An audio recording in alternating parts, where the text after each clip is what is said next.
नमस्कार, आप देख रहे हैं जे न्यूज़। मैं हूं आपके साथ मोहम्मद उवैस। आइए रुख करते हैं इस वक्त की देश की कुछ मुख्य खबरों की तरफ।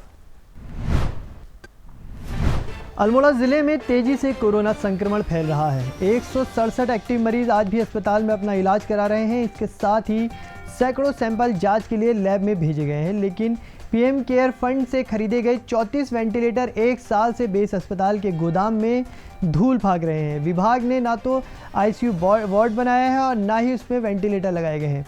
गंभीर मरीजों को स्वास्थ्य विभाग हायर सेंटर रेफर कर रहा है। अल्मोड़े में ऑक्सीजन लेवल कम होने के बाद कोई भी इंतजाम नहीं है और विभाग के अधिकारी डॉक्टर और टेक्नीशियन नहीं होने की बात कहकर अपना पल्ला झाड़ रहे हैं।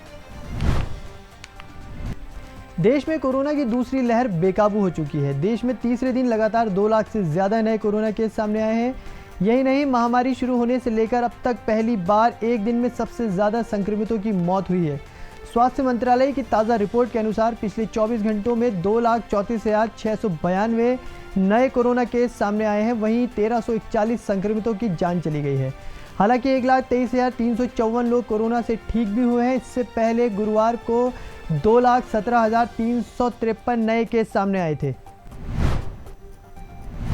चारा घोटाला से जुड़े मामलों में 1 साल से ज़्यादा समय से जेल की सज़ा काट रहे आरजेडी सुप्रीमो लालू प्रसाद यादव को आज झारखंड हाईकोर्ट ने जमानत दे दी है।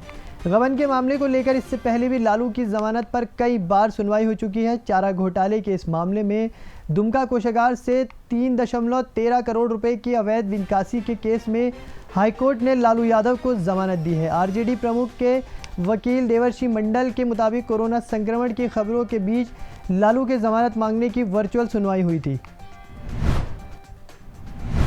कुंभ मेले के दौरान कोरोना संक्रमण की बढ़ती खबरों को लेकर प्रधानमंत्री नरेंद्र मोदी ने आम लोगों से अपील की है कि अब कुंभ को प्रतीकात्मक की रखा जाए।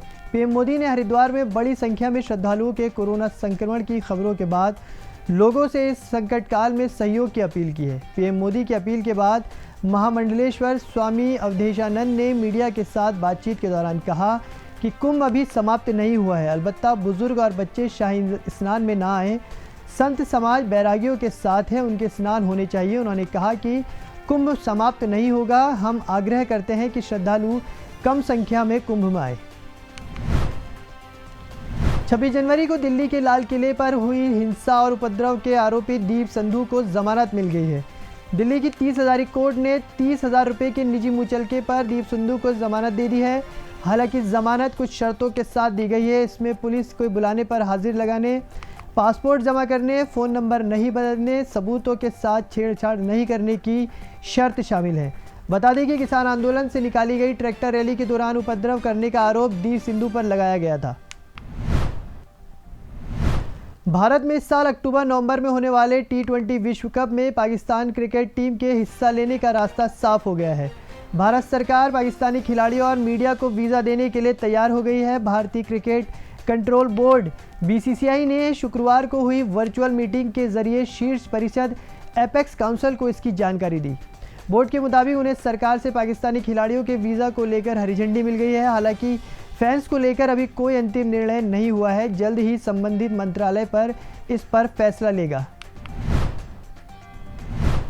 केंद्रीय स्वास्थ्य मंत्री डॉक्टर हर्षवर्धन ने वीडियो कॉन्फ्रेंसिंग के जरिए 11 राज्यों के स्वास्थ्य मंत्रियों के साथ कोरोना वायरस की स्थिति पर बैठक की।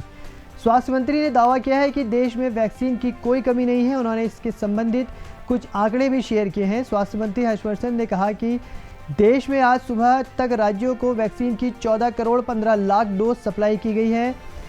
वेस्टेज को मिलाकर सब राज्यों में लगभग 12 करोड़ 57 लाख 18 हज़ार वैक्सीन की डोज का इस्तेमाल किया गया है। इस समय राज्यों के पास 1 करोड़ 58 लाख डोज है और सप्लाई के अंदर वैक्सीन की 1 करोड़ 16 लाख 84 हज़ार डोज है। देश में वैक्सीन की अभी कोई कमी नहीं है। रमज़ान के महीने के बीच में ही निज़ामुद्दीन औलिया की दरगाह को पूरी तरह से बंद कर दिया गया है। आगामी 30 अप्रैल तक दिल्ली की दरगाह पूरी तरह से बंद रहेगी। दिल्ली में कोरोना संक्रमण के मामले लगातार बढ़ने के कारण दरगाह प्रबंधन द्वारा ये निर्णय लिया गया है। प्रबंधन का कहना है कि तमाम लोगों की सेफ्टी और जान की हिफाजत को देखते हुए दरगाह को बंद करने पर चर्चा की गई। इसके बाद सबकी सहमति पर दरगाह को बंद रखने का फैसला लिया गया। कांग्रेस अध्यक्ष सोनिया गांधी ने कोरोना महामारी की मौजूदा स्थिति को लेकर केंद्र सरकार पर निशाना साधा है।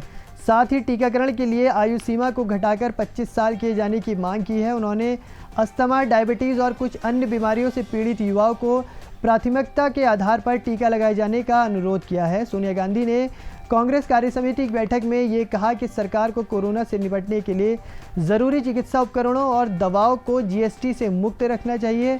कोरोना वायरस संक्रमण के प्रयास पर अंकुश लगाने के लिए सख्त कदम उठाने पर गरीबों को प्रति माह 6,000 रुपये की मदद देनी चाहिए। बॉलीवुड अभिनेता सोनू सूद कोरोना पॉजिटिव पाए गए हैं। अभिनेता ने इस बात की जानकारी सोशल मीडिया के जरिए फैंस को दी। सोनू सूद ने बताया कि उनकी कोरोना रिपोर्ट पॉजिटिव है, लेकिन उनका मूड सुपर पॉजिटिव है। ऐसे में साफ है कि सोनू सूद इसे लेकर काफ़ी सकारात्मक है। सोनू सूद ने इस बात की जानकारी देते हुए पोस्ट किया, उन्होंने कोविड-19 का मेरा टेस्ट पॉजिटिव आया है, लेकिन मैं खुद को क्वारंटीन कर लिया है। चिंता की कोई बात नहीं है, उल्टा अब मेरे पास पहले से ज़्यादा समय रहेगा आपकी मुश्किलों को ठीक करने का। याद रहे, कोई भी तकलीफ मैं हमेशा आपके साथ हूँ। देश की इस खास खबरों में अभी के लिए बस इतना ही। आप बने रहिए JJN न्यूज़ के साथ। नमस्कार।